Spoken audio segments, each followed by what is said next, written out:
Hello my dear students. उम्मीद है कि आपके सभी एग्जाम अभी तक अच्छे गए होंगे और आने वाला एग्जाम अब साइंस का एग्जाम है।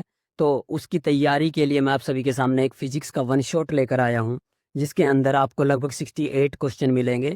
और यदि आप ये क्वेश्चन कर लेते हैं 1 घंटे की वीडियो में, यदि आप कर लेते हैं ये वीडियो, तो शायद ही कोई क्वेश्चन होगा फिजिक्स का जो आप वहाँ पर एग्जाम के अंदर ना कर पाओ। और मैं कोशिश करूंगा कि आपके सामने एक केमिस्ट्री का वीडियो भी लेकर आऊं, जिसके अंदर केमिस्ट्री के सभी डाउट आपके क्लियर हो जाए। लेकिन वीडियो को बिल्कुल भी स्किप मत करना। 1 आवर अपना पूरा निकाल कर कोऑपरेट करना और नोटबुक और पेन साथ में लेकर बैठे, ताकि आपको बाद में से रिवीजन करने की जरूरत ना पड़े। आइए शुरू करते हैं स्टूडेंट्स फर्स्ट क्वेश्चन। लेकिन फर्स्ट क्वेश्चन शुरू करने से पहले स्टूडेंट्स आप सभी से निवेदन है कि अपना नोटबुक और पेन साथ में लेकर बैठे, क्योंकि एक एक क्वेश्चन बहुत इंपॉर्टेंट होने वाला है और शायद ही इन सभी क्वेश्चन को करने के बाद आपको दोबारा से फिजिक्स को पढ़ने की जरूरत पड़े। तो आइए शुरू करते हैं। सबसे पहला question, which of the following has milky and cloudy crystalline in eyes. तो आपका जो लेंस है क्लाउडी और मिल्की कब हो जाता है स्टूडेंट्स, इसके बारे में इंफॉर्मेशन मांग रहा है। तो आपको पता होना चाहिए स्टूडेंट्स, जो आपका फर्स्ट ऑप्शन है मायोपिया, इसको हम बोलते हैं निकट दृष्टि रोग यानी कि शॉर्ट साइटनेस। ये हमारी क्या होता है स्टूडेंट्स, शॉर्ट साइटनेस होती है, जिसके अंदर हमें स्टूडेंट्स पास का दिखाई देता है लेकिन दूर का दिखाई नहीं देता है। इसके बाद जो ऑप्शन है स्टूडेंट्स कॉन्ट्रैक्ट को भी छोड़ देते हैं, क्योंकि ये आंसर होने वाला है। प्रेस बायोपिया के अंदर क्या होता है स्टूडेंट्स, ओल्ड एजिंग के कारण आपकी जो मांसपेशियां हैं आंखों की, वो सिकुड़ जाती है और आपको दिखाई देना कम हो जाता है। तो ये रोग ज्यादातर ओल्ड एजिंग में होता है। हाइपरमेट्रोपिया में आपको स्टूडेंट्स दूर दृष्टि रोग हो जाता है, जिसके कारण आपको दूर की वस्तु तो स्पष्ट दिखाई देती है लेकिन पास की वस्तु आप नहीं देख पाते। और कॉन्ट्रैक्ट की अवस्था में स्टूडेंट्स आप, इसको हम मोतियाबिंद बोलते हैं, इसके अंदर हमारा जो लेंस है वो मिल्की और क्लाउडी हो जाता है। तो इसका आंसर हमारा रहेगा स्टूडेंट्स कॉन्ट्रैक्ट। आइए देखते हैं दूसरा question students, the magnetic field inside a long straight solenoid current carrying is. तो ये बताना है हमें स्टूडेंट्स कि मैग्नेटिक फील्ड कितना होगा एक स्ट्रेट सोलेनोइड में। देखिए स्टूडेंट्स, जो हमारा सोलेनोइड होता है, इसके ऊपर यदि इंसुलेटेड ऐसे कॉपर की वायर्स, देखिए स्टूडेंट्स हमारा जो सोलेनोइड होता है वो कुछ इस प्रकार की शेप का होता है, और इसके अंदर जो मैग्नेटिक फील्ड जनरेट होता है स्टूडेंट्स, वो सेम उसी प्रकार से होता है जैसे कि बार मैग्नेट के अराउंड होता है। लेकिन स्टूडेंट्स ध्यान दीजिएगा, इसके अंदर जब जो जाती है मैग्नेटिक फील्ड लाइंस, वो सभी पैरेलल जाती है और इक्वली स्पेस होती है। यदि ये पैरेलल है और इक्वली स्पेस है, तो हमने ये पढ़ रखा है कि जहां पर मैग्नेटिक फील्ड लाइंस डेंस होंगी यानी कि ज्यादा मात्रा में होंगी, तो मैग्नेटिक फील्ड ज्यादा होगा, और जहां पर मैग्नेटिक फील्ड लाइन कम मात्रा में होंगी तो वहां पर कम होगा। लेकिन यहाँ पर इक्वली स्पेस है, तो इसका आंसर हम क्या देंगे स्टूडेंट्स, कि वहां पर जो मैग्नेटिक फील्ड रहेगा सेम रहेगा एट ऑल पॉइंट्स। तो इसका ऑप्शन हो जाएगा स्टूडेंट्स हमारा डी ऑप्शन। इसके बाद देखिए स्टूडेंट्स हमारा थर्ड क्वेश्चन। तो थर्ड क्वेश्चन के अंदर पूछा गया students, commercial unit of electrical energy. तो स्टूडेंट्स पता होना चाहिए कि एसआई यूनिट ऑफ एनर्जी की जो एसआई यूनिट होती है स्टूडेंट्स, ऊर्जा की जो यूनिट होती है वो जूल होती है। लेकिन यदि वो एसआई यूनिट की बजाय कोमेरिकल यूनिट पूछे तो स्टूडेंट्स याद रखना है कि तो वह किलोवाट हावर होती है। Draw the symbol of wire joint. तो इसके अंदर स्टूडेंट्स आपको एक सिंबल जॉइंट का एक पिक्चर बना के दिखाना है। तो जिसके अंदर देखिए स्टूडेंट्स आप कुछ इस प्रकार का चित्र यहाँ पर बना सकते हैं। आइए देखते हैं fifth question, a positive charge particle alpha particle projected toward west is reflected toward north. West से नॉर्थ में चला गया है स्टूडेंट्स एक पार्टिकल्स, जो कि अल्फा पार्टिकल्स है, यानी कि अल्फा पार्टिकल जिस डायरेक्शन में गया है स्टार्टिंग में, जैसे कि वो वेस्ट में गया है, तो याद रखना स्टूडेंट्स करंट की डायरेक्शन भी यही रहेगी। और फिर हमको बताना है कि मैग्नेटिक फील्ड क्या होगा। तो हमें पता है कि ये तीनों म्यूचुअल परपेंडिकुलर होते हैं, तो जो हमारा मैग्नेटिक फील्ड होगा स्टूडेंट्स वो भी क्या हो जाएगा, इसके प्लेन के परपेंडिकुलर हो जाएगा, यानी कि वो अपवर्ड डायरेक्शन में हो जाएगा स्टूडेंट्स। आइए देखते हैं नेक्स्ट क्वेश्चन, सिक्स्थ क्वेश्चन। तो इसके अंदर क्या students, at the time of short circuit the current in the circuit. तो आपको पता होना चाहिए कि शॉर्ट सर्किट होता क्या है। तो शॉर्ट सर्किट के दौरान क्या होता है स्टूडेंट्स, जो आपके लाइव वायर और न्यूट्रल वायर है, जो आपकी उदासीन तार और विद्युन्मय तार है, वो यदि डायरेक्ट कॉन्टेक्ट में आ जाते हैं तो उनमें के अंदर क्या होता है स्टूडेंट्स, ज्यादा मात्रा में करंट प्रवाहित होने लगता है, जिसके कारण वो जो वायर है वो मेल्ट होकर सर्किट ब्रेक डाउन हो जाता है। तो यहाँ पर क्या रहेगा स्टूडेंट्स, वो इंक्रीज हो जाती है हैवीली। अगला question, magnetic field lines magnet never intersect each other. ये बहुत इंपॉर्टेंट क्वेश्चन है स्टूडेंट्स, ये 2 मार्क्स के अंदर भी देखने को मिल सकता है कि दो मैग्नेटिक फील्ड लाइंस कभी इंटरसेक्ट कर ही नहीं सकती, क्योंकि यदि वे करेंगी तो क्या होगा students, there will be two tangents, वहां पर दो नॉर्मल बन जाएंगे, दो टेंजेंट्स बन जाएंगे और जो इंडिकेट करेंगे उसकी टू डायरेक्शन की तरफ, और ऐसा पॉसिबल नहीं है। तो इसका आंसर रहेगा students intersect. Name the substance which has the highest refractive index. तो ये आपको पता नहीं चाहिए स्टूडेंट्स, ये जो हाईएस्ट रिफ्रैक्टिव इंडेक्स है वो हमारा डायमंड का होता है, और जो सबसे कठोर एलिमेंट भी है वो भी क्या रहेगा स्टूडेंट्स, नॉन मेटल के अंदर है, तो वो भी क्या रहेगा स्टूडेंट्स, डायमंड रहेगा, और जिसका रिफ्रैक्टिव इंडेक्स कितना है स्टूडेंट्स, म्यू की वैल्यू 2.42 है। 9th question, an electron enter in a magnetic field at right angle to it in the direction of force acting on the electron. देखिए स्टूडेंट्स, आइए diagram से समझते हैं स्टूडेंट्स।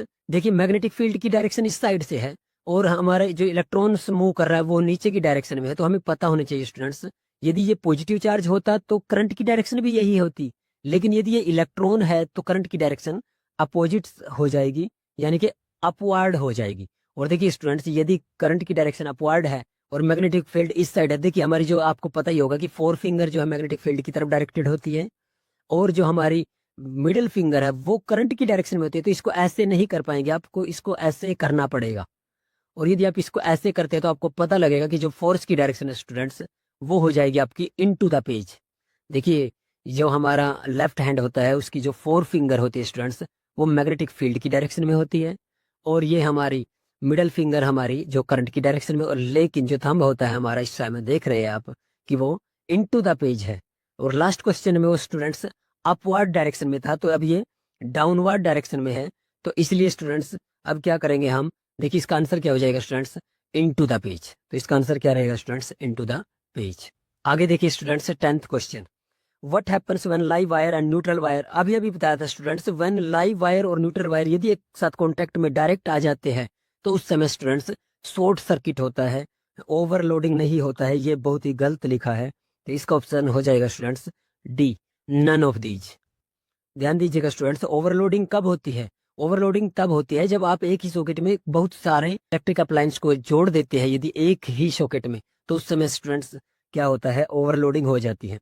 अब देखिए students, refractive index of water, ये आपको याद कर लेना है students, refractive index of water कितना हो जाएगा स्टूडेंट्स, 1.33, और पिछले क्वेश्चन के अंदर जो गया था वो था डायमंड का, तो वो था 2.42। आइए देखते हैं 12th question, what type of lens if it has focal length -40। देखिए स्टूडेंट्स, यदि आपकी फोकल लेंथ नेगेटिव है तो ये कनकेव लेंस रहेगा, और यदि आपकी लेंस की जो फोकल लेंथ है वो पॉजिटिव है तो आपका कन्वेक्स रहेगा। स्टूडेंट्स याद रखिएगा, बहुत क्वेश्चन कोई सा भी आ सकता है। Magnetic field is quantity that has, magnetic field याद रखना स्टूडेंट्स, मैग्नेटिक फील्ड एक वेक्टर क्वांटिटी है। कैसी क्वांटिटी है, वेक्टर क्वांटिटी। और वेक्टर क्वांटिटी के अंदर क्या होता है स्टूडेंट्स, आप मैग्नेटिक फील्ड का मैग्नीट्यूड तो बताते ही हो, लेकिन साथ के साथ उसकी डायरेक्शन भी बताते हो। तो मैग्नेटिक इसके अंदर क्या होगा स्टूडेंट्स, आप मैग्नीट्यूड भी बताएंगे और डायरेक्शन भी बताएंगे, तो इसका आंसर हो जाएगा students both of the above. आइए देखते हैं question number 14, right hand thumb rule can be use to determine the direction of. तो राइट हैंड रूल से आप किसकी डायरेक्शन निकालते हैं स्टूडेंट्स, तो आप मैग्नेटिक फील्ड की डायरेक्शन निकालते थे, क्योंकि वहां पर आप याद हो तो आपके आप एक स्ट्रेट कंडक्टर लेते थे, उसको इस प्रकार से पकड़ते थे कि आपका जो थंब है, राइट हैंड थंब है जो आपका, वो डायरेक्शन ऑफ करंट रहता था, और जो आपकी कर्ल फिंगर थी स्टूडेंट्स वो आपको मैग्नेटिक फील्ड की डायरेक्शन देती थी। इसका आंसर क्या रहेगा स्टूडेंट्स, मैग्नेटिक फील्ड। इसके बाद inside a magnet, magnetic field lines move from, ये पता होना चाहिए स्टूडेंट्स कि इनसाइड पूछे तो साउथ टू नॉर्थ है, लेकिन यदि वो इनसाइड द मैग्नेट पूछे,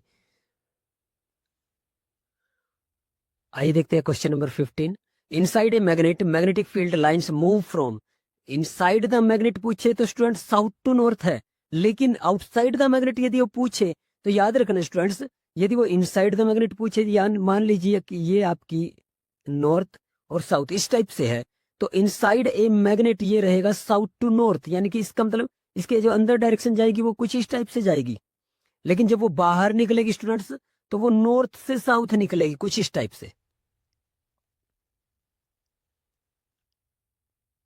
inside the magnet south to north, but outside the magnet north to south.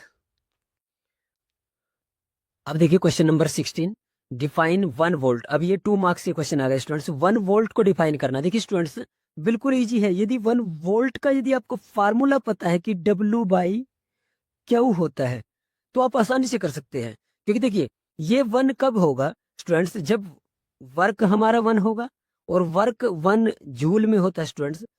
Q यानी कि हमारा जो चार्ज है स्टूडेंट्स उसकी यूनिट कूलाम होती है, तो 1 कूलाम। अब देखिए स्टूडेंट्स V क्या होता है, हमारा पोटेंशियल डिफरेंस होता है। यदि पोटेंशियल डिफरेंस को 1 वोल्ट होना है, यानी कि 1 volt is the potential difference between the 2 point, या फिर हम ऐसा भी बोल सकते हैं potential difference said to be 1 volt if 1 joule of work is done to moving a charge of 1 coulomb from one point to another. देखिए पढ़ के देखिए एक बार। 1 volt is the potential difference between the 2 point in the current carrying conductor when 1 joule of work is done to move a charge 1 coulomb from one point to another. देखिए यहां से देखिए एक बार, यदि ये याद है तो आप लिख सकते हैं। देखिए potential difference is said to be 1 volt if, ये 1 कब होगा स्टूडेंट्स, 1 वोल्ट कब होगा, जब ये दोनों 1 1 हो जाएंगे। तो आप यहां पर देखिए क्या लिखेंगे स्टूडेंट्स, आप potential difference is said to be 1 volt if 1 joule of work have to be done to move a charge of 1 coulomb from 1 point to other. बिल्कुल इजी स्टूडेंट्स, 2 मार्क्स के अंदर ये देखने को मिल सकती है। नेक्स्ट देखिए students, beam of light are incident through a hole A और B and emerging out of the box, यानी कि एक बॉक्स है स्टूडेंट्स, उसके अंदर से ए और बी 2 लाइट जा रही है एंड सी और डी के माध्यम से वो निकल रही है। तो इसका देखिए एक फिगर देख लेते हैं। देखिए स्टूडेंट्स इसके अंदर जो ए लाइट एंटर की वो सी से निकली, जो बी लाइट एंटर की वो डी से निकली। तो देख रहे हो तो यहाँ पर क्या हुआ है, रिफ्रैक्शन होकर गई है, वो टेंट एंगल के इक्वल होता है, क्योंकि इंसिडेंट एंगल और इमर्जेटिंग एंगल इक्वल होते हैं, तो ये सेम पैरेलली निकले हैं, लेकिन रिफ्रैक्ट होकर निकले स्टूडेंट्स। और ऐसा किसके अंदर होता है स्टूडेंट्स, ये हमारा रेक्टेंगुलर स्लैब के अंदर होता था, जो हमारी कांच की स्लैब के माध्यम से हम करते थे। तो इसके जो ऑप्शन है स्टूडेंट्स देख लीजिए, उनके अंदर से हमारा आंसर क्या हो जाएगा स्टूडेंट्स, रेक्टेंगुलर ग्लास स्लैब हो जाएगा स्टूडेंट्स। नेक्स्ट देखिए students, which of the following represent voltage. तो आपको पता होना चाहिए स्टूडेंट्स, वी का जो अभी अभी फार्मूला किया था स्टूडेंट्स, वो क्या था हमारा स्टूडेंट्स, वी हमारा होता है W बाई क्यू, और क्यू का फार्मूला और याद रखिएगा स्टूडेंट्स, क्यू क्या होता था, चार्ज I इंटू टी। तो कुल मिलाकर हमारा फार्मूला हो जाएगा students W work done divide by current into time. तो मीन्स हमारा फार्मूला ये हो जाएगा स्टूडेंट्स। नेक्स्ट देखिए students, dash is the most important safety device. जब भी सेफ्टी डिवाइस का नाम आए तो स्टूडेंट्स 2 याद रखने हैं, एक फ्यूज और सेकंड रहेगा हमारा अर्थिंग वायर। तो यहाँ पर आंसर क्या है स्टूडेंट्स, फ्यूज हो जाएगा आपका। आइए देखते हैं question number 20, right the lens formula. तो लेंस फार्मूला स्टूडेंट्स याद रखने 1/f equal to 1/v minus 1/u। यदि वो मिरर फार्मूला भी पूछ सकता है स्टूडेंट्स तो यहाँ पर प्लस हो जाएगा। अब देखिए क्वेश्चन नंबर 21। अब देखिए स्टूडेंट्स ये कुछ असर्शन और रीजन है जो आपके एग्जाम के अंदर आपको बहुत परेशान करती है। तो आइए देखते हैं सबसे पहले assertion, light enter the I through retina. तो पहली बात बोल रहा है कि लाइट जब आईज के अंदर एंटर होती है वो रेटिना से होती है। तो ये बिल्कुल ही गलत बात है, क्योंकि यदि आप आईज का चित्र देखेंगे तो आपको पता लगेगा कि वो हमारे कॉर्निया के माध्यम से एंटर होती है। Lens system of A I form image on retina. हाँ ये बात सही है कि इमेज रेटिना पर बनती है, इसका मतलब ये फॉल्स है और ये ट्रू है। तो आपका आंसर क्या हो जाएगा students, A is false but R is true. Next, voltmeter is always connected in parallel. ये सही बात है बिल्कुल कि वोल्टेज को हमेशा पैरेलल में जोड़े और एमीटर को हमेशा सीरीज में जोड़े। Reason, potential difference is measured by ammeter. ये बिल्कुल गलत बात है, क्योंकि पोटेंशियल डिफरेंस को वोल्टमीटर से मापते हैं, एमीटर से नहीं। यहाँ पर देखिए स्टूडेंट्स आपके ऑप्शन टाइप 3 या 4 क्वेश्चन आसानी से कवर हो रहे हैं, तो इनको बिल्कुल भी स्किप मत कीजिएगा। आइए देखते हैं नेक्स्ट। तो इसका आंसर क्या हो जाएगा students, A is true but R is false. Next, an electric current through a metallic conductor produce a magnetic field around it. आपको पता है स्टूडेंट्स जब भी हम करंट देते हैं किसी कंडक्टर से तो वो मैग्नेटिक फील्ड जनरेट कर देता है। तो ये बात बिल्कुल ट्रू है। Direction of magnetic field associated with current carrying conductor is given by left hand rule. ये बिल्कुल गलत बात है स्टूडेंट्स, क्योंकि मैग्नेटिक फील्ड की डायरेक्शन हम राइट हैंड थंब रूल से देते थे, ऐसे कच करके उसको तो ये बिल्कुल गलत हो जाएगा। तो यहाँ पर आप क्या कहेंगे स्टूडेंट्स, आपका जो ए है वो ट्रू था, लेकिन आर क्या हो जाएगा स्टूडेंट्स, फॉल्स हो जाएगा। आइए देखते हैं question number 24। A strong metal with high melting point is used for making bulb filaments. ये बात बिल्कुल सही है स्टूडेंट्स इसकी, कि हाई मेल्टिंग पॉइंट वाले स्ट्रॉन्ग मेटल का यूज किया जाता है। Filament of bulb must retain as much of heat generate as possible as emit light. उसको उतनी ही रिटेन करनी होती है कि जितनी उसको एमिट करनी होती है। ये भी बात बिल्कुल सही है, और ये इसकी करेक्ट एक्सप्लेनेशन भी है स्टूडेंट्स। इसका आंसर क्या हो जाए, both A and R true and correct explanation. Question number 25 आपके लिए होमवर्क रहेगा स्टूडेंट्स। फर्स्ट क्वेश्चन है students, on which factor does the resistance of conductor depend. तो ये आपको पता होना चाहिए स्टूडेंट्स। यदि 2 मार्क्स के अंदर आता है तो आप ऐसे लिख सकते हैं कि length of the wire, area of cross section, nature of the substance. But यदि ये 3 मार्क्स के अंदर आता है स्टूडेंट्स, तो आप इनको एक्सप्लेन कर सकते हैं थोड़ा। कैसे करेंगे कि resistance is directly proportional to the length of the conductor. तो आप ऐसा लिख सकते हैं कि डायरेक्टली प्रोपोर्शनल है लेंथ के। एरिया ऑफ क्रॉस सेक्शन के हिसाब से क्या हो जाएगा students, resistance is inversely proportional to area of cross section. तो आप लिखेंगे स्टूडेंट्स 1/a। तो नेचर ऑफ द सब्सटेंस के लिए आपको क्या करना है स्टूडेंट्स, इन दोनों को ज्वाइंट कर लेना है। R is directly proportional to L/a। और जब जैसे इसको रिमूव करेंगे स्टूडेंट्स, तो यहाँ पर एक रेजिस्टिविटी का कांस्टेंट आ जाएगा, और ये हमारा फार्मूला ये बन जाएगा। तो नेचर ऑफ द सब्सटेंस के अंदर क्या लिखेंगे students, it is different for different material. अब देखिए स्टूडेंट्स, इसके बाद एक और इंपॉर्टेंट क्वेश्चन। अब हर क्वेश्चन इंपॉर्टेंट होने वाला है students. Define one dioptre power of a lens. तो पावर का फार्मूला क्या होता है स्टूडेंट्स, पावर का फार्मूला 1/f होता है मीटर में। अब देखिए स्टूडेंट्स, पावर 1 कब होगी, जब ये 1 होगा। यानी कि यदि फोकस या तो 1 मीटर हो जाए, ये भी याद रखिएगा, या तो 1 मीटर हो जाए या फिर 100 सेंटीमीटर हो जाए, एक ही बात है। तो उस केस में क्या हो जाएगा स्टूडेंट्स, पावर 1 डायोप्टर हो जाएगी। ये students as it is learn कर लेनी, आपको बहुत इंपॉर्टेंट होने वाले हैं। इसी के बेस्ड अगला नेक्स्ट क्वेश्चन है हमारा, find the power of a lens. Power निकालनी है, फोकस दी गई है, मीटर में है, तो स्टूडेंट्स कुछ भी नहीं करना है, सिर्फ 1/f निकालना है, 1/4, और ये हो जाएगा हमारा 0.25। बिल्कुल फार्मूला याद रखना है, फार्मूला भी लिख के आना है, तभी कंप्लीट 2 मार्क्स। आइए देखते हैं question number 29। Explain why the planet do not Twinkles.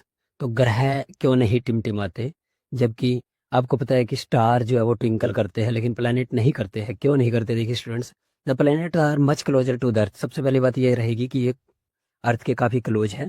Earth seen as extended source, ये एक विस्तृत सोर्स के रूप में है। If you consider a planet as a collection of, यानी कि ये जो एक्सटेंडेड सोर्स का मतलब क्या हो गया कि ये बहुत सारे पॉइंट साइज सोर्स है, जो उनका एक समूह है, पॉइंट साइज सोर्सों का एक समूह है ये।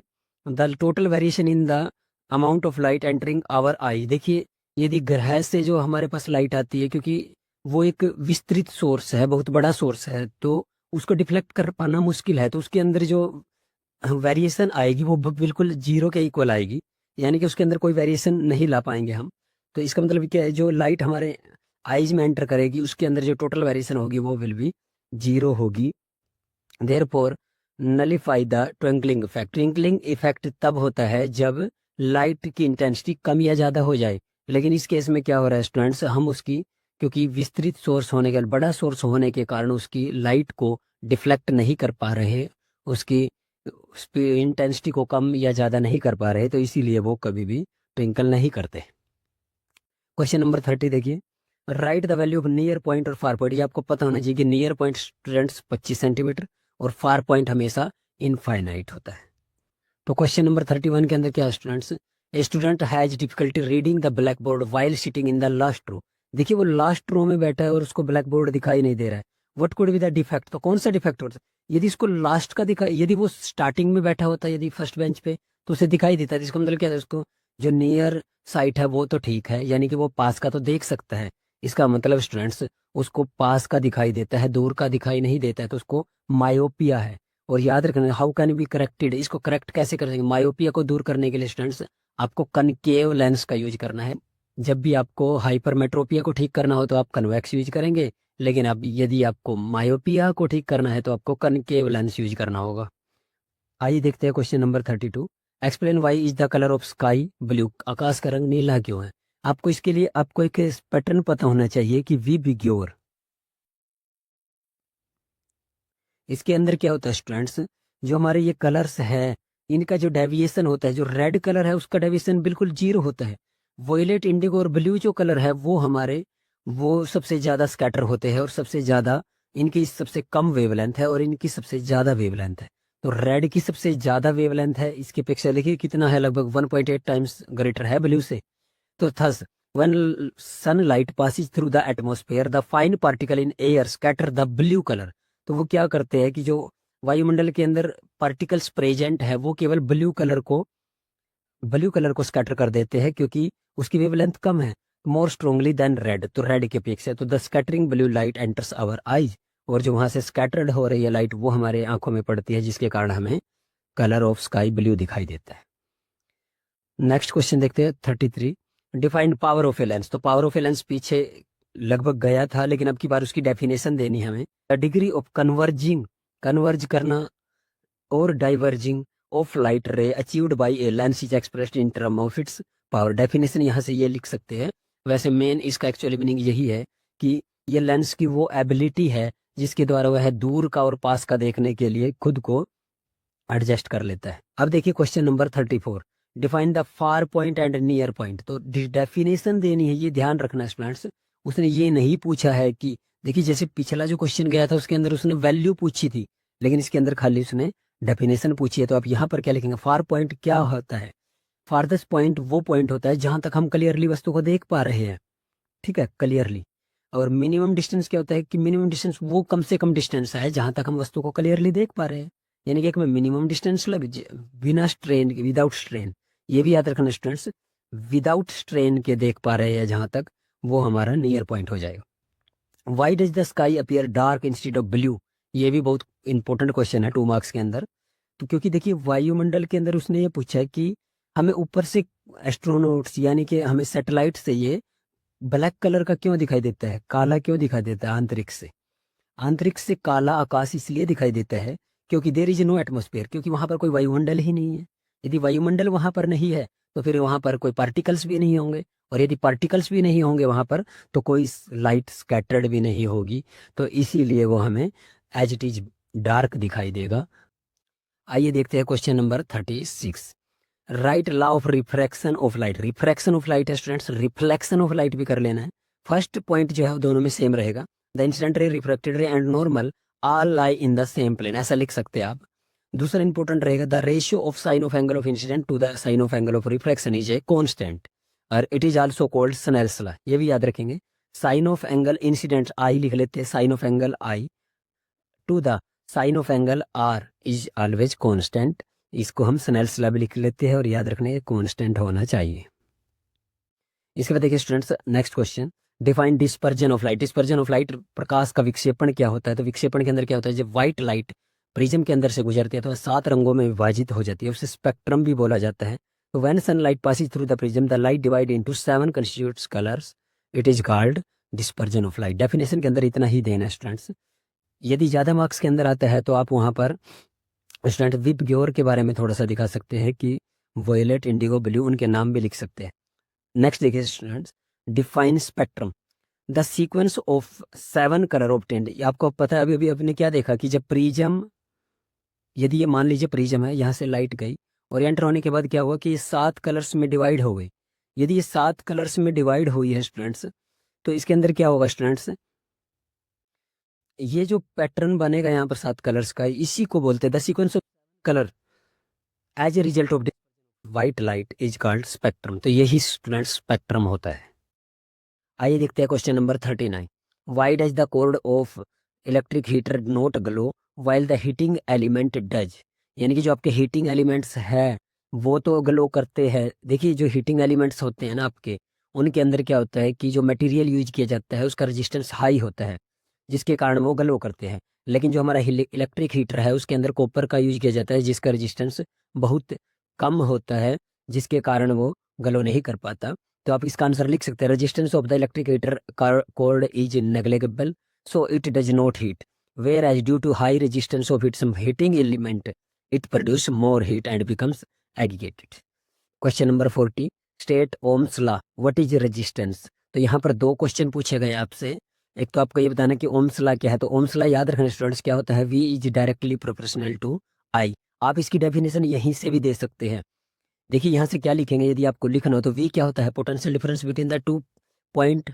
तो आप यहाँ से लिख सकते हैं potential difference across the end of the conductor is directly proportional to the current flowing through the circuit. या फिर आप ये एच टी जी भी याद कर सकते हैं अकॉर्डिंग टू ओम्स लॉ, ये भी याद रखनी है students. If physical condition such as temperature remain constant, temperature जो है वहां पर कांस्टेंट होना चाहिए, उसके बाद ही ये डेफिनेशन काम करती है। Then the potential difference generated between the end of the resistor या conductor is proportional to the current flowing through it. Same है स्टूडेंट्स, तो इसका याद कर ले। रजिस्टेंस क्या होता है स्टूडेंट्स, रजिस्टेंस वो होता है जो करंट को बहने से रोकता है, यानी कि इसको प्रतिरोध बोलते हैं। प्रतिरोध क्या होता है स्टूडेंट्स, जो धारा को बहने से रोकता है। Means the property of a conductor which oppose the current, यानी कि करंट जिस डायरेक्शन में है उसका अपोज करता है, उसको बहने से रोकेगा। तो ये डेफिनेशन भी आप याद कर लेंगे। आइए देखते हैं question number 41। What is a solenoid, what is the magnetic field inside a long solenoid carrying current. देखिए सोलेनोइड क्या है, यानी कि आपको पूछ रहा है, परितारिका बोलते हैं हिंदी में इसको, परितारिका क्या है, what is the magnetic field, और उसके अंदर जो मैग्नेटिक फील्ड है वो किस टाइप का होगा यदि आपने उसके अंदर करंट दिया है तो। देखिए स्टूडेंट्स, सोलेनोइड क्या होता है, एक रेक्टेंगुलर शेप, यदि उसके ऊपर आप कॉपर की वायर को रैप्ड कर देते हैं, यानी कि कुंडलियां मार देते हैं। जैसे कि मैं आपको दिखा देता हूँ, मान लीजिए ये कोई एक रेक्टेंगुलर था और इसके ऊपर आपने ऐसे कुछ इस टाइप से, और फिर इसको आपने बैटरी से कनेक्ट कर दिया। अब ये पूछ रहा है, देखिए स्टूडेंट्स पहले डेफिनेशन में क्या लिखेंगे इसकी, a multiple round coil of the cylinder shape of an insulated copper wire wrapped near is called a solenoid. The magnetic field lines within the solenoids are, आपको पता ही है कि सोलेनोइड के अंदर जो है बार मैग्नेट की तरह बिहेव करता है, और इसके अंदर जो ये लाइन होती है वो पैरेलल होती है, जिसके कारण क्या होगा स्टूडेंट्स, यहाँ पर आपको सेम मैग्नेटिक फील्ड देखने को मिलेगा। तो यहाँ पर लिख दिया इसने कि हर पॉइंट पर सेम मैग्नेटिक फील्ड रहेगा। आइए देखते हैं question number 42, state right hand thumb rules. देखिए students, right hand thumb rule पीछे भी गया था, तो मैंने आपको बताया था कि यदि आप किसी कंडक्टर को अपने राइट हैंड में इस प्रकार पकड़े कि आपका जो थंब है वो डायरेक्शन ऑफ करंट को इंडिकेट करे, तो ये आपकी जो कर्ल फिंगर है ये हमेशा मैग्नेटिक फील्ड की डायरेक्शन को बताएंगी। तो ये फिगर किया था, मान लीजिए स्ट्रेट कंडक्टर था, इसको आपने ऐसे होल्ड किया तो आपकी डायरेक्शन ये वाली है, तो आपने इस साइड एरो लगा के इसको कर दिया। तो पढ़ भी लेते हैं एक बार, if you hold the electric current in our right hand in such a way that our thumb point toward the current, our finger will be wrapped in the direction of line of magnetic field. तो याद रखना students, इससे हमें magnetic field की direction का पता लगता है। आगे देखिए students 43, why is tungsten used almost exclusively for filament of electric lamp. Lamp में टंगस्टन का यूज क्यों किया जाता है स्टूडेंट्स, इसके दो ही रीजन रहेंगे students, due to high melting point and high resistivity of tungsten. इन दो कारणों के कारण इसका यूज इसके अंदर किया जाता है। Question number 44, why are the conductor of electric heating devices such as bread toaster and electric irons. जो आपकी प्रेस वगैरह होती है स्टूडेंट्स, उनके अंदर एलोए का यूज क्यों किया जाता है प्योर मेटल की अपेक्षा। तो आपको इसका भी सेम आंसर रहेगा स्टूडेंट्स, क्योंकि जो एलोए होती है आपका, उनका हाई मेल्टिंग पॉइंट और हाई रेजिस्टिविटी होती है, जिसके कारण उनका यूज किया जाता है, जबकि प्योर मेटल का रेजिस्टेंस और मेल्टिंग पॉइंट कम होता है, इसलिए उनका यूज इसके अंदर नहीं किया जाता। तो ये दोनों क्वेश्चन सेम रहेंगे। आइए देखते हैं question number 45, why is the series arrangement not used for domestic circuit. तो आपसे पूछ रहा है कि सीरीज अरेंजमेंट क्यों नहीं यूज करते डोमेस्टिक सर्किट के अंदर। तो याद रखना students, in series circuit the voltage is divided among electric appliance connected because of which electric components do not work properly. देखिए जो हमारे घरों के अंदर वोल्टेज होती है ना, वो क्या होता है, डिवाइडेड होती है हर इलेक्ट्रिक अप्लायंस में अलग अलग। लेकिन जो सीरीज यदि हम कनेक्ट करते हैं, सीरीज कनेक्शन करते हैं, तो उसके अंदर क्या होता है स्टूडेंट्स, सभी को सेम वोल्टेज प्रोवाइड होगी।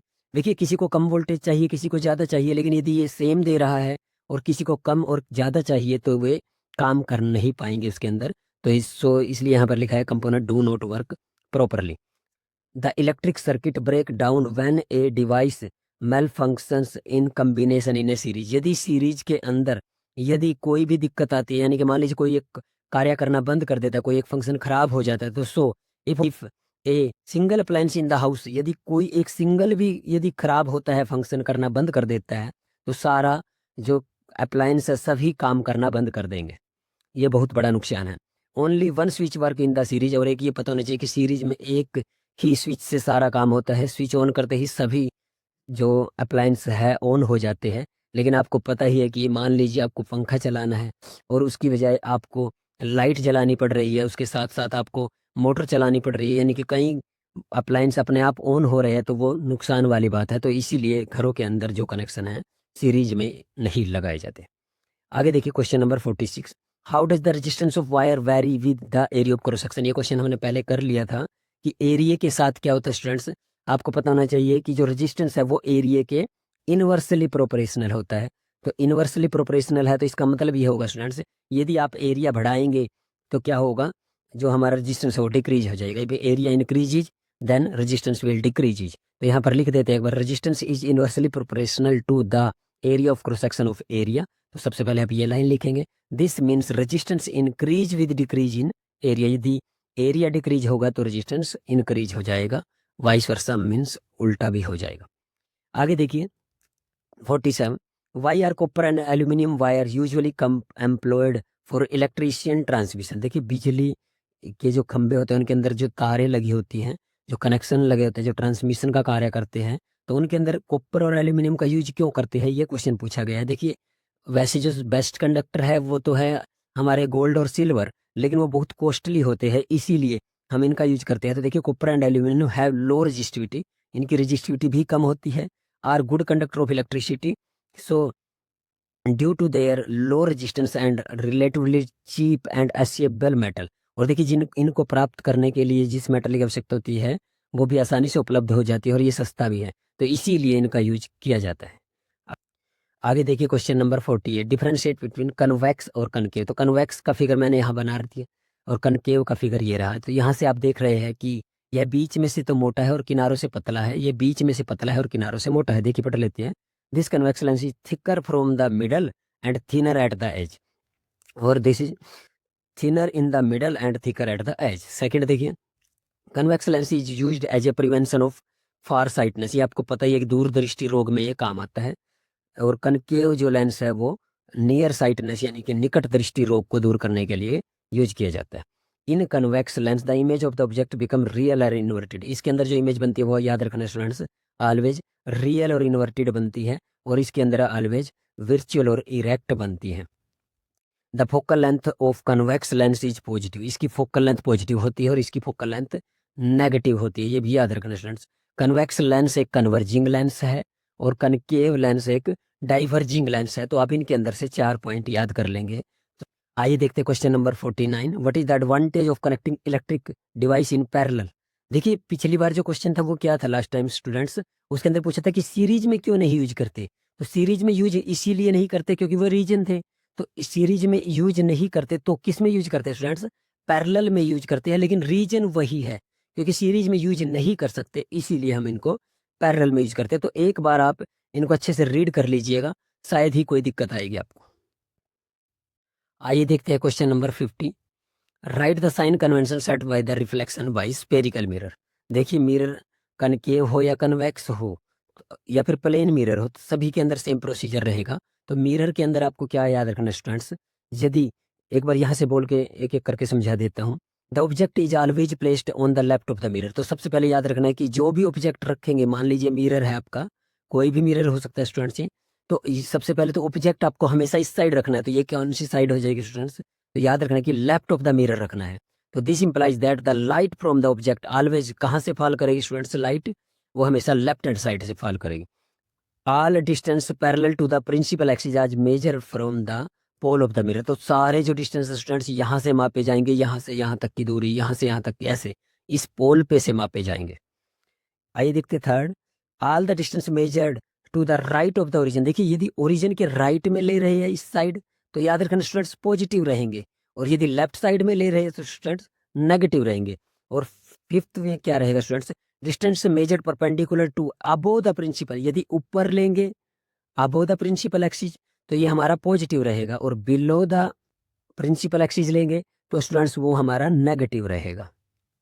हाइट की बात कर रहे हैं, ये 6 पॉइंट है, आप इनको याद कर लेंगे।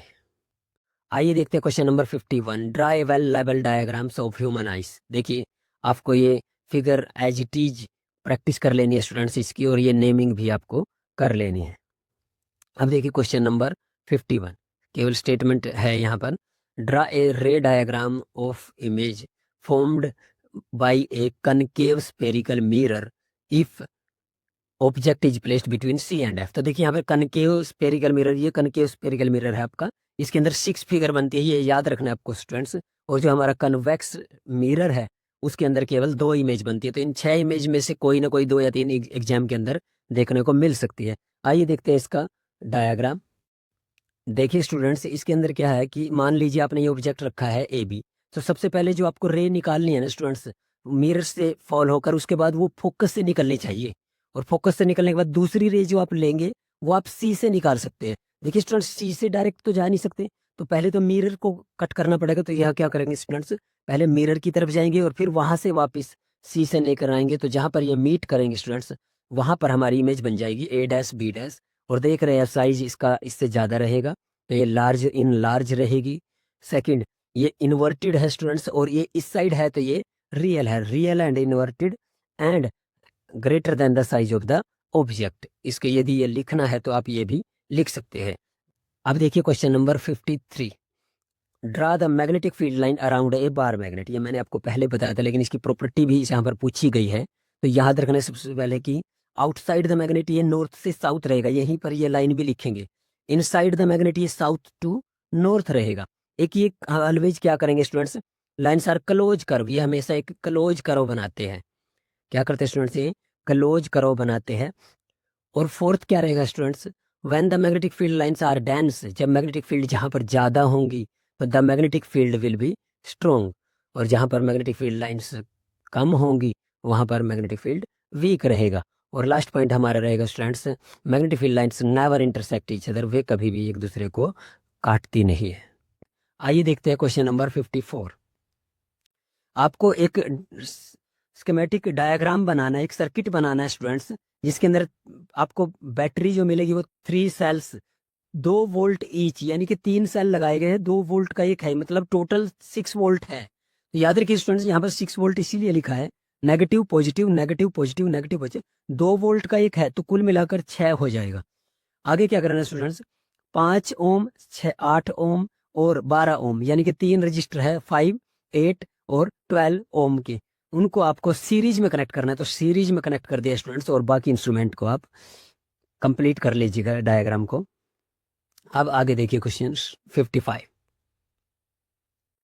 ये बहुत ही इंपॉर्टेंट क्वेश्चन है। नेक्स्ट भी आपको 3 रजिस्टर को कनेक्ट करना है, सभी की वैल्यू जो है 6 ओम है, और आपको कनेक्ट करना है कि आंसर आपका 9 या 4 आ जाए। देखिए स्टूडेंट्स, यहाँ पर आपके 4 क्वेश्चन बन सकते हैं, 2 तो इसने पूछ ही लिए है, कुछ भी क्वेश्चन पूछ सकते हैं, लेकिन 2 क्वेश्चन ये हो सकते हैं कि बताइए कि मैक्सिमम रेजिस्टेंस कब मिलेगा। देखिए यदि वो मैक्सिमम रेजिस्टेंस पूछता है तो आपको क्या करना है स्टूडेंट्स, उसको सीरीज में कनेक्ट करना है। तो आप कहेंगे R1 plus R2 plus R3, directly उनको ऐड कर देना है, तो आपको मिल जाएगा स्टूडेंट्स 6 प्लस 6 प्लस 6, तो टोटल 18 हो। लेकिन यदि वो कहे कि आपको मिनिमम रेजिस्टेंस प्राप्त करना है तो आप क्या करेंगे स्टूडेंट्स, उनको पैरेलल में जोड़ देंगे। तो 1/RP equal to 1/R1 1/R2 1/R3, और इनके अंदर वैल्यू रख के इसको सोल्यूशन मान लीजिए। इसका आंसर जैसे कर ही लेते हैं, 1/6 प्लस 1/6 प्लस 1/6। देखिए ऐसे करेंगे, एलसीएम सेम है तो ऊपर वाले ऐड हो जाएंगे, तो 3/6 कैंसिल हो गए 1/2। तो याद रखना ये 1/RP आया है स्टूडेंट्स, तो आरपी की वैल्यू तो 2 हुई ना, तो आरपी की वैल्यू यहाँ से क्या मिल जाएगी हमें स्टूडेंट्स, 2 मिल जाएगी। तो लेकिन देखिए उसने जो पूछा है इनमें से कोई सा भी आंसर नहीं है, लेकिन ये 2 क्वेश्चन आपको अलग से देखने को मिल सकते हैं स्टूडेंट्स। अब क्या करना है स्टूडेंट्स, आपको इनको कैसे कनेक्ट करें कि आपका आंसर 9 आ जाए। तो आपको देखिए दिखाया गया है कि आपको क्या करना है कि 2 को पैरेलल में जोड़ेंगे और 1 को सीरीज में जोड़ देंगे। देखिए 2 को पैरेलल में जोड़ेंगे तो आपको पता है कि 1/6 हो जाएगा, यहाँ से ये मिल जाएगा आपको 6 एलसीएम सेम, ऊपर वाले एच टी, तो ये कैंसिल होकर 1/3, और ये 1/RP मिलेगा। तो आरपी की वैल्यू क्या हो जाएगी स्टूडेंट्स, 3। और देखिए ये 3 और ये 6, तो ये टोटल कितना हो जाएगा स्टूडेंट्स, 9 हो जाएगा। देखिए आपको एक बार फिगर में ध्यान है, सो हाउ यू कनेक्ट, केवल कनेक्ट करके दिखाना है, ठीक है। न्यूमेरिकल भी कर देंगे तो और भी बहुत अच्छा रहेगा। इसके बाद देखिए students, to get 4 ohm resistance from 3 resistor. अब क्या करना है स्टूडेंट्स, आपको दूसरे तरीके से इसको ऐड करना होगा। अब आपको पहले 2 सीरीज में ऐड करने हैं और थर्ड वाले को आपको पैरेलल में ऐड करना है। तो यहाँ पर क्या होगा स्टूडेंट्स, जब आपको इनको सीरीज में ऐड कर रहे हैं तो स्टूडेंट्स आपको मिलेगा 6 + 6, तो ये हो जाएगा आपका 12। और फिर जब पैरेलल में इसके साथ इसको अटैच करेंगे स्टूडेंट्स, तो आपको ऐसे करना पड़ेगा 1/12 + 1/6 = 1/RP। तो यहाँ से स्टूडेंट्स इसका एलसीएम लेंगे 12, 12 की टेबल में 1, 1 जा 1, 6 2 जा 12, 2 1 जा 2, तो ये हो जाएगा स्टूडेंट 3/12 और कैंसिल होकर आ जाएगा 1/4। तो यहाँ से आपकी वैल्यू आ जाएगी स्टूडेंट्स, RP हमारा आ जाएगा 4। यही हमें चाहिए था। आइए देखते हैं question number 56। An electric iron consumes energy at the rate of 840 watt when heating is at maximum rate 360 watt if it is minimum. यदि वो मैक्सिमम रेट पे चल रही है तो 840 वोल्ट निकालता है। 360 वोल्ट कब निकालता है, जब वो मिनिमम पे हो।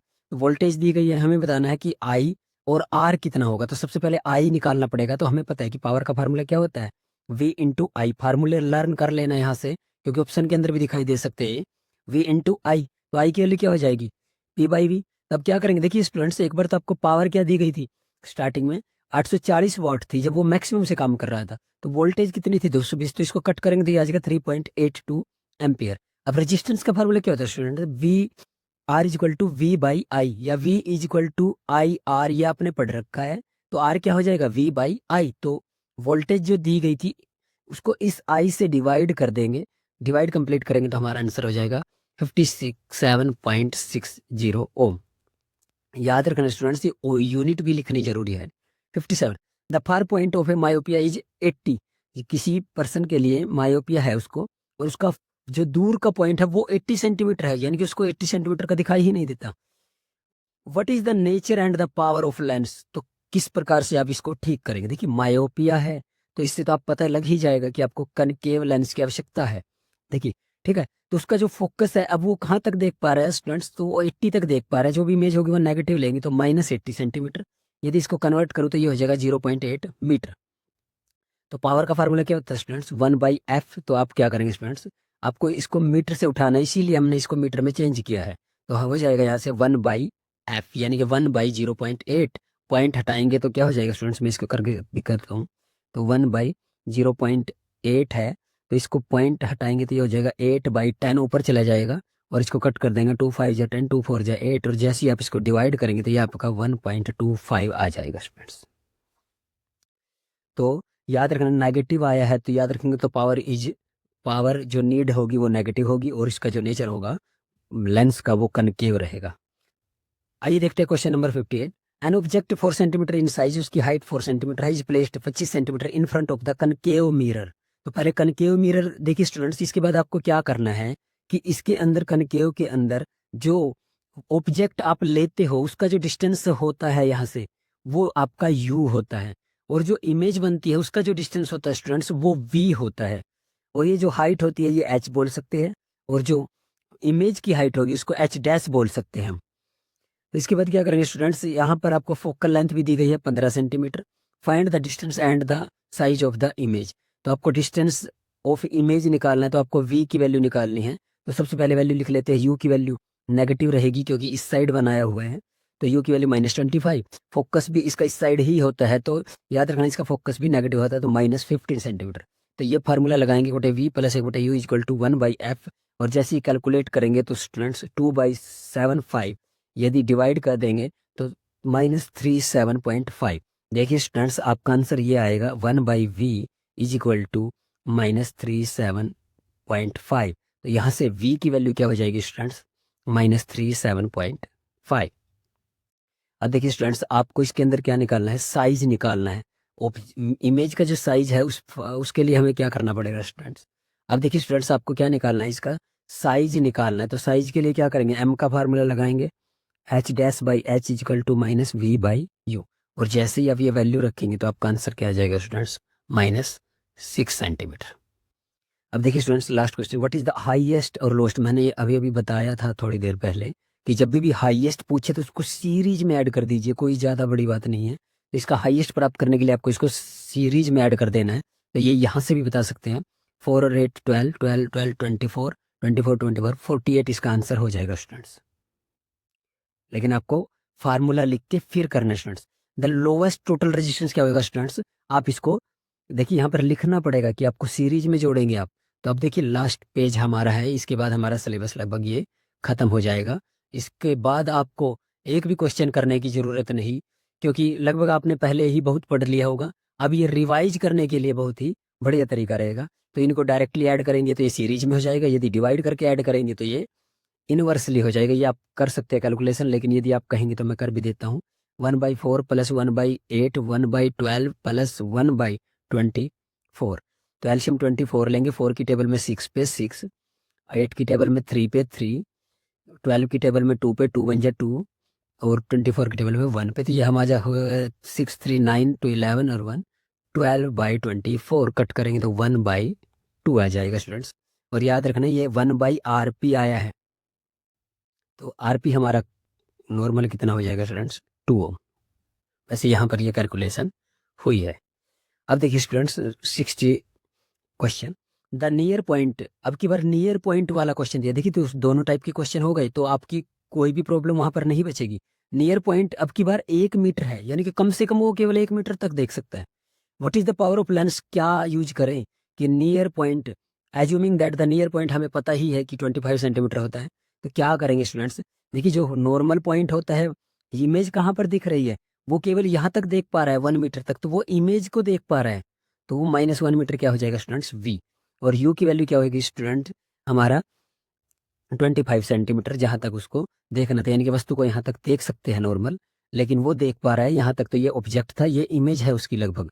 तो ये फार्मूला दोबारा से लगाएंगे स्टूडेंट्स, 1/f = 1/, याद रखना स्टूडेंट्स यहाँ पर लेंस फार्मूला यूज करना है, 1/v - 1/u, क्योंकि सबसे पहले हमें क्या निकालना है स्टूडेंट्स, f निकालना होगा। तो f निकालने के लिए कर रहे हैं हम ये, क्योंकि v और u दिया गया है। तो यहाँ से जो कैलकुलेट करेंगे तो आपको पता लगेगा स्टूडेंट्स। मैं कर देता हूँ 1/v की वैल्यू स्टूडेंट्स -1, और v की, सॉरी स्टूडेंट्स, v की वैल्यू स्टूडेंट्स हमारी हो जाएगी -1, और u की वैल्यू स्टूडेंट्स हमारी है -0.25। देखिए कैसे करेंगे इसको, इसको पहले नेगेटिव नेगेटिव पॉजिटिव कर लेते हैं। तो ये -1 प्लस इस पॉइंट को भी हटा लेते हैं यहाँ से, जैसे 25 है तो पॉइंट हटेगा तो 100 ऊपर चला जाएगा, तो 25 4 पे कट के प्लस का 3 हमारा आंसर बचेगा स्टूडेंट्स। कैलकुलेशन आपको करके दिखानी पड़ेगी। और फोकस क्या, पावर क्या हो जाएगी स्टूडेंट्स, अब हमारी पावर क्या हो जाएगी स्टूडेंट्स हमारी, हम इसको 1/f वाले फार्मूले में रख देंगे, तो 1/3 डायोप्टर। डिवाइड करना है तो डिवाइड भी कर सकते हैं। अब देखते हैं क्वेश्चन नंबर 61। इसके अंदर पूछा गया स्टूडेंट्स, केवल आपको रूल के नाम बताने की किसका यूज किया गया है। तो सबसे पहले magnetic field produced along a straight wire conductor. मैंने आपको बताया था कि जब स्ट्रेट कंडक्टर कैरिंग करंट को यदि आप करते हैं तो उसको आप किस रूल से करेंगे students, right hand thumb rule से करेंगे। उसकी डेफिनेशन यहाँ पर आप लिख सकते हैं कि it we state that if one hold a straight conductor with the right hand such that the thumb pointed toward the direction of current, then finger will wrap along the direction of field। मैंने बताया था students, यदि आप उस pen को ऐसे पकड़ते हैं, करंट की डायरेक्शन में आपका थंब होता है, तो ये जो कर्ल फिंगर होती है ये डायरेक्शन देंगी उसको मैग्नेटिक फील्ड की। सेकंड क्या रहेगा students, force experience by A current carrying straight conductor placed in magnetic field which is perpendicular. Perpendicular का जिक्र आता है, इसमें जाइएगा। फ्लेमिंग्स लेफ्ट हैंड रूल है, क्योंकि राइट हैंड तो सिलेबस में है ही नहीं, तो फ्लेमिंग लेफ्ट हैंड की यहाँ पर डेफिनेशन दे देनी है। First finger in the direction of magnetic field and second finger in the direction of current, ये याद करके जाना students. Then the thumb will point in the direction of motion and force acting on the conductor. इसके ऊपर numerical भी बन सकता है स्टूडेंट्स। आइए देखते हैं question number 62। Explain with the help of a level diagram the distribution of magnetic field due to a current through a circular loop। देखिए 2 टाइप के क्वेश्चन आते हैं यहाँ पर, या तो सर्कुलर लूप का आएगा या फिर स्ट्रेट वायर के अलोंग आएगा। तो सर्कुलर लूप के अलोंग यदि आ रहा है क्वेश्चन, और आगे भी कुछ क्वेश्चन दिया गया है, why is it if you have a current carrying coil has N turns, यदि इसके अंदर जो कोयल्स लिपटे हुए हैं वो एन टर्म्स हो तो क्या होगा, इस बारे में भी क्वेश्चन पूछ रहा है। तो देखिए सबसे पहले आपको ये करना होगा, एक बार ये पढ़ लेते हैं फिर आगे चित्र दिखाता हूँ इसका। At every point of the current carrying circular loop the concentric circle represent the magnetic field around it. ये आपको पता ही होगा, जैसे कि इसके अंदर ये डायग्राम बना हुआ है, जैसे सर्कुलर लूप है, तो इसके अंदर देखिए जो इसका एक हर एक पॉइंट यदि आप लेंगे ना, तो वो एक स्ट्रेट कंडक्टर की तरह है। जैसे ये पॉइंट है, मान लीजिए ये इतना सा मैंने हिस्सा लिया है, इतना सा, तो ये हिस्सा इस टाइम क्या होगा, स्ट्रेट वायर की तरह काम करेगा, स्ट्रेट कंडक्टर की तरह काम करेगा। तो आप इसके कंसेंट्रिक सर्कल की तरह से इसके आसपास बना सकते हो। देखिए यहाँ पर डायग्राम के अंदर, यहाँ पर इस जो सर्कुलर लूप है, इसके हर एक पॉइंट पर कंसेंट्रिक सर्कल बनते जा रहे हैं। कुछ ये दिखाए गए हैं, जो ये हाफ है, ऐसे ऐसे करोगे तो ये और भी ज़्यादा हो जाएंगे, सेम नीचे भी। तो सर्कुलर लूप ऐसे ही इसके आसपास बनते जाएंगे, हर एक पॉइंट पर एक कंसेंट्रिक सर्कल की तरह बिहेव करेगा। 2 लाइन वो वाली लिख सकते हैं आप, और इसके बाद उस क्वेश्चन का जवाब भी दे सकते हैं जहाँ इसने बोला था कि if there is circular coil having N turns, यदि कि एन टर्म्स होगी तो मैग्नेटिक फील्ड भी एन टाइम्स लार्ज हो जाएगा। और ये देखिए क्यों हो रहा है, क्योंकि इसमें अंदर ये लिखा हुआ है कि जो ईच सर्कुलर टर्न, जितनी भी आप टर्न लगाते जाएंगे उतना ही ये ऐड अप होता जाएगा। मान लीजिए आपने 2 टर्न लगाई है तो इसका जो मैग्नीट्यूड है वो 2 टाइम्स बढ़ जाएगा। यदि आपने एन टर्म्स लगाई है तो ये एन टाइम्स बढ़ जाएगा। तो ये क्वेश्चन आपका आ सकता है, याद रखिए इसकी जगह पर ये भी क्वेश्चन आ सकता है स्ट्रेट कंडक्टर का, जिसके आसपास आपको कुछ इस टाइप से मैग्नेटिक फील्ड की डायरेक्शन दिखानी होती है, और वही इसके अंदर भी राइट हैंड थंब रूल का यूज किया गया है। आगे देखिए question number 63। A 2 centimetre tall object is placed perpendicular to the principal axis. ये हाइट है students, axis of a convex lens. आपको सबसे पहले कन्वेक्स लेंस बना लेना है स्टूडेंट्स। तो कन्वेक्स लेंस हमारा कुछ इस टाइप का होता है। ये प्रिंसिपल एक्सिस है, यहाँ पर उसने बोला है कि इसकी जो हाइट है वो 2, यानी कि प्रिंसिपल एक्सिस पर परपेंडिकुलर है वो, तो 2 सेंटीमीटर है। तो याद रखना स्टूडेंट्स, ये हमारा ऑब्जेक्ट की हाइट हो जाएगी। Convex lens of focal length है 10 सेंटीमीटर। देखिए स्टूडेंट्स, इसकी फोकल लेंथ भी दी गई है 10 सेंटीमीटर। और देखिए इसकी जो फोकस होती है वो इस साइड होती है, लेंस के अंदर इस साइड जो होते हैं वो पॉजिटिव लेते हैं। तो इसकी जो फोकस दी गई है वो 10 सेंटीमीटर दी गई है यहाँ पर। आगे देखिए the distance of the object from the lens. Object का जो डिस्टेंस है ये यू रहेगा स्टूडेंट्स, हमारी ये यू की वैल्यू रहेगी, और ये हमें दिया गया है 15 सेंटीमीटर। देखिए स्टूडेंट्स, क्योंकि ये इस साइड है तो इसको नेगेटिव लेंगे लेंस के अंदर, तो यहाँ पर ये u की वैल्यू -15, f की वैल्यू 10 हो जाएगी, हाइट 2 दी गई। तो सबसे पहले हम क्या करेंगे स्टूडेंट्स, v की वैल्यू निकालेंगे 1/v minus 1/u lens formula use करके। तो यहाँ से देखिए 1/v हमारा 1/30 के इक्वल आ गया, तो v की वैल्यू हमारी 30 सेंटीमीटर होगी। तो हमें पता लगेगा कि 30 सेंटीमीटर दूर इसकी इमेज बनेगी। अब हाइट निकालने के लिए स्टूडेंट्स, जब भी हाइट भी निकालनी पड़े तो क्या करेंगे स्टूडेंट्स, m का फार्मूला यूज करेंगे, h'/h = v/u। और जैसे ही आप ये वैल्यू रखेंगे तो आप यहाँ से इसको सोल्व कर सकते हैं, जैसे कि मैं करके दिखा देता हूँ। h'/h, देखिए यहाँ पर स्टूडेंट्स आपको h' निकालना है तो h' ऐसे ही का ऐसा लिखेंगे। h की वैल्यू हमें 2 दी गई है स्टूडेंट्स, 2 सेंटीमीटर हाइट। आगे देखिए स्टूडेंट्स v/u, तो v कितना स्टूडेंट्स हमारा, याद रखना स्टूडेंट्स ये फार्मूला अलग अलग है, मिरर के अंदर अलग है, इसके अंदर अलग है, तो दोनों को अच्छे से याद करके जाइएगा। तो v/u, v हमारा कितना है स्टूडेंट्स, यहाँ पर देखिए v की वैल्यू जो भी अभी आई थी वो 30, और u हमारा कितना स्टूडेंट्स यहाँ पर -50। तो यदि आप इसको कट करेंगे तो ये -2 आ जाएगा, और 2 2 जा 4, यानी कि h' जो हमारे स्टूडेंट्स वो -4 आ जाएगी। अब देखिए स्टूडेंट्स, यदि आपको केवल मैग्निफिकेशन निकालनी पड़े, तो केवल मैग्निफिकेशन की बात करें तो याद रखना स्टूडेंट्स वो v/u ही हो जाएगी, यानी कि 30/50। तो वहाँ से आपका आंसर -2 आ जाएगा। लेकिन यदि आपको h' निकालनी पड़े तो वो -4 सेंटीमीटर आ जाएगी। अब देखिए students question number 64। Draw the रे डायग्राम। मैंने आपको पहले ही बोला था कि ये रे डायग्राम आते हैं। अब की बार लेकिन किसका पूछा गया स्टूडेंट्स, कनकेव मिरर का पूछा गया है।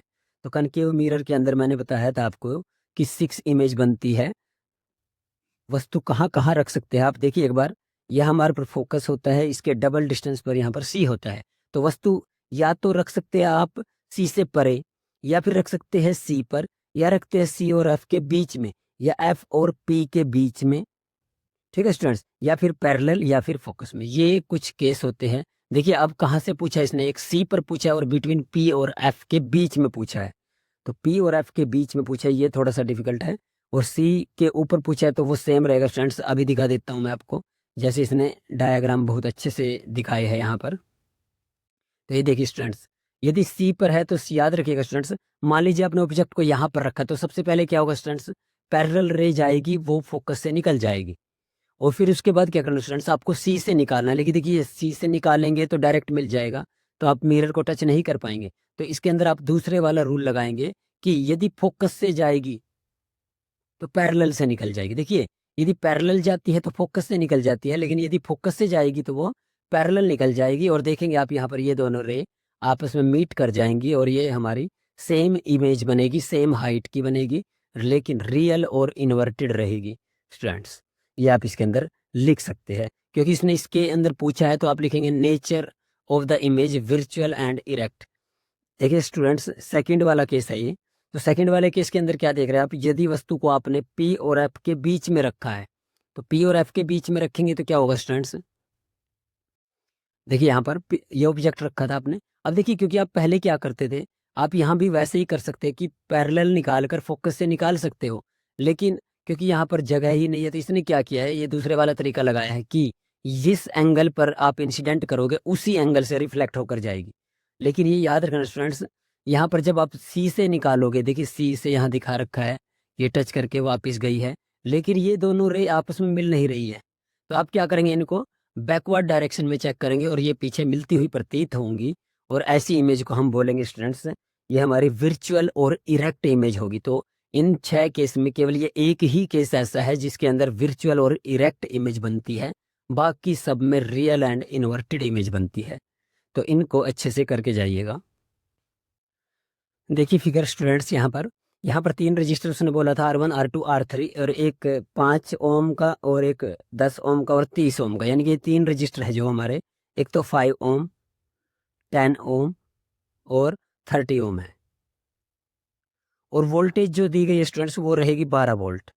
अब देखिए स्टूडेंट्स, यदि वोल्टेज ये V है, ये R है, तो सबसे पहले क्या करेंगे स्टूडेंट्स, हम ओम्स लॉ के अकॉर्डिंग, देखिए उन्होंने क्या क्या पूछा है ये भी देख लीजिए एक बार। सबसे पहले उसने पूछा क्या है कि current flowing through each resistor, हर एक से कितना करंट जाएगा। देखिए नॉर्मल बेसिक क्वेश्चन है, ज़्यादा डरने की जरूरत नहीं, आपको केवल आई निकालना है तीनों के अक्रॉस। तो तीनों के अक्रॉस पहले के अक्रॉस V/R करेंगे तो क्या हो जाएगा स्टूडेंट्स, चित्र के अनुसार देखिए एक बार आप फिर से, V/R तो क्या हो जाएगा स्टूडेंट्स, V कितना है हमारी वोल्टेज 12, और R कितना है स्टूडेंट, पहले वाला लेंगे तो 5 हो जाएगा, तो 12/5। तो देखिए स्टूडेंट्स यहाँ से हम करके तीनों का निकाल सकते हैं। तो ये रहेगा सबसे पहले 12/5 2.4, 12/10 1.2, 12/30, तीनों को निकालेंगे स्टूडेंट्स, बिल्कुल ही इजी है, 1 मिनट भी नहीं लगेगी आपको। देखिए स्टूडेंट्स उसने आगे क्या पूछा है बी पार्ट में, टोटल करंट इन द, तो टोटल करंट कितना होगा, तीनों को ऐड कर दीजिए, बिल्कुल ईजी है स्टूडेंट्स, कोई डरने की जरूरत नहीं। सी देखिए students, the total circuit resistance की, रेजिस्टेंस कितना है टोटल सर्किट के अंदर। अब एक बार चित्र को ध्यान से देखिए कि तीनों ही जो रजिस्टर है वो पैरेलल अवस्था में है, तो तीनों ही यदि पैरेलल अवस्था में तो आप किस प्रकार करेंगे स्टूडेंट्स, 1/5 प्लस 1/10 प्लस 1/30, और इसको सोल्व करेंगे तो ये आ जाएगा हमारा 1/3। एलसीएम लेकर कर सकते हैं आप इजीली, 1 मिनट भी नहीं लगेगी स्टूडेंट्स। आइए देखते हैं question number 66, define and explain Ohm's law. ये पहले गया था स्टूडेंट्स, क्वेश्चन सेम ही रहेगा, आपको याद रखना है कि इसके अंदर टेम्परेचर कांस्टेंट करके आपको एक डेफिनेशन लिखनी है, वो आप इस फार्मूले से भी लिख सकते हैं, मैंने बताया था। इसके अंदर आप क्या लिखेंगे स्टूडेंट्स कि potential difference across the end of the conductor is directly proportional to the current flowing through the circuit. ये देखिए V/I = R, ये आपने कर रखा है स्टूडेंट्स। एक्सप्लेन ओम्स लॉ भी बोला है स्टूडेंट्स, तो उसके अंदर क्या कर सकते हैं स्टूडेंट्स, यहाँ पर आपका एक इंपॉर्टेंट क्वेश्चन और होने वाला है। देखिए स्टूडेंट ध्यान से, इसके अंदर क्या लिखा है, यहाँ पर R जो है यहाँ पर वो क्या रहेगा, कांस्टेंट है, given metal like wire eight A given temperature is called its resistance. It is the property of a conductor that resist the flow of charge. ये हमने बताया था आपको कि जो फ्लो ऑफ चार्ज का प्रतिरोध करे उसको रेजिस्टेंस बोलते हैं, इसकी यूनिट ओम रहेगी स्टूडेंट्स। यहाँ पर ये देखिए इंपॉर्टेंट लाइन आ गई है, यहाँ पर देखिए जो करंट होता है वो रजिस्टर के इनवर्सली प्रोपोर्शनल होता है if the resistance is double. ये इंपॉर्टेंट लाइन है स्टूडेंट्स, इसके ऊपर बहुत सारे ऑप्शन टाइप क्वेश्चन बनते हैं कि रेजिस्टेंस डबल हो जाए तो क्या होगा, रेजिस्टेंस कम हो जाए तो क्या होगा। यदि देखिए स्टूडेंट्स रेजिस्टेंस डबल्ड हो जाता है तो हमारा जो करंट है वो हाफ हो जाता है ये। और इसके बाद नेक्स्ट क्वेश्चन है 67, an electric lamp whose resistance is 20 ohm and conductor of 4 ohm resistors are connected to a 6 volt battery as shown in the figure। देखिए स्टूडेंट्स उसने क्या बोला है कि जो लैंप है उसका रेजिस्टेंस 20 ओम है, और फिगर के अनुसार कार्य करना है तो ये 4 ओम है, ये 20 ओम है, और यहाँ पर वोल्टेज कितने स्टूडेंट्स 6 वोल्ट है, ठीक है। तो अब पूछा क्या क्या है वो देखिए एक बार। Calculate the following total resistance. तो बताइए टोटल रेजिस्टेंस कितना होगा, क्योंकि आपको पता है ये दोनों क्या है, एक ही लाइन में, तो ये सीरीज में कनेक्टेड है, सीरीज में कनेक्टेड है तो आप इनको ऐड कर दीजिए। तो फर्स्ट आंसर क्या हो जाएगा स्टूडेंट्स, 4 + 20 यानी कि 24। देखिए बिल्कुल ही इजी क्वेश्चन है।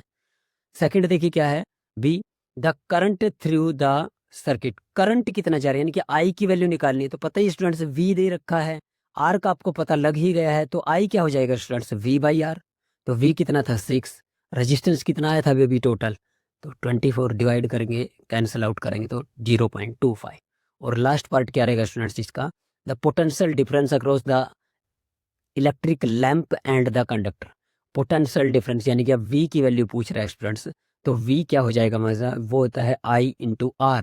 अब देखिए I आपने जो पीछे निकाला है ना ये वाला, ये यूज करेंगे आप, और रेजिस्टेंस दोनों अलग अलग है, लैंप का अलग है और कंडक्टर का अलग है, तो दोनों को मल्टीप्लाई करेंगे I R करके, तो आपके आंसर यहाँ पर आ जाएंगे। ज़्यादा मुश्किल क्वेश्चन ये होने वाला नहीं है। और अब ये हमारा लास्ट क्वेश्चन है आज का, what is the reflection of light. ये सभी को पता है कि यदि लाइट टकराकर उसी मीडियम में वापस आ जाए तो उसको क्या बोलते हैं स्टूडेंट्स, रिफ्लेक्शन ऑफ लाइट। जैसे देखिए यदि यहाँ पर ये कोई मिरर है आपका और ये टकरा कर लाइट उसी डायरेक्शन में सेम वापस आ जाए, और angle of incident always equal होता है एंगल ऑफ रिफ्लेक्शन के।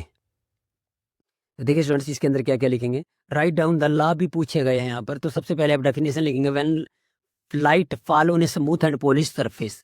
सरफेस पॉलिश होना जरूरी है यानी कि मिरर होना जरूरी है। The light is return to the same medium by hitting the surface. Surface से टकराकर वापस उसी मीडियम में आएगी। This phenomena is called reflection of light. और इसके जो रूल है वो क्या है, the angle of incident is always equal to angle of reflection. और सेकंड क्या रहेगा students, incident ray, reflected ray, normal light all lie in the same plane. Name the type of mirror used in the situations and state reason. देखिए headlight of a car, आपको पता होना चाहिए कि headlight के अंदर आपको दूर तक देखना होता है। तो दूर तक देखना है तो आपको कनकेव मिरर यूज करना पड़ेगा, क्योंकि कनकेव मिरर का जो, इसको हम कन्वर्जिंग मिरर बोलते हैं, तो ये कन्वर्ज करके लाइट को फोकस से पैरेलल निकाल देता है। तो यदि पैरेलल जाएगी तो हम दूर तक देख पाएंगे। और ये हमारा लास्ट क्वेश्चन था स्टूडेंट्स। उम्मीद है कि आपने वीडियो को पूरा देखा होगा और आपको अच्छे से समझ भी आया होगा। लेकिन फिर भी यदि किसी क्वेश्चन में डाउट है तो प्लीज़ कमेंट करें, ताकि मैं उस पर दोबारा से कोई वीडियो आपके सामने लेकर आ सकूं। और यदि आप मेरे चैनल पर नए हैं तो प्लीज़ सब्सक्राइब करें और लाइक करना मत भूलें। Thank you all.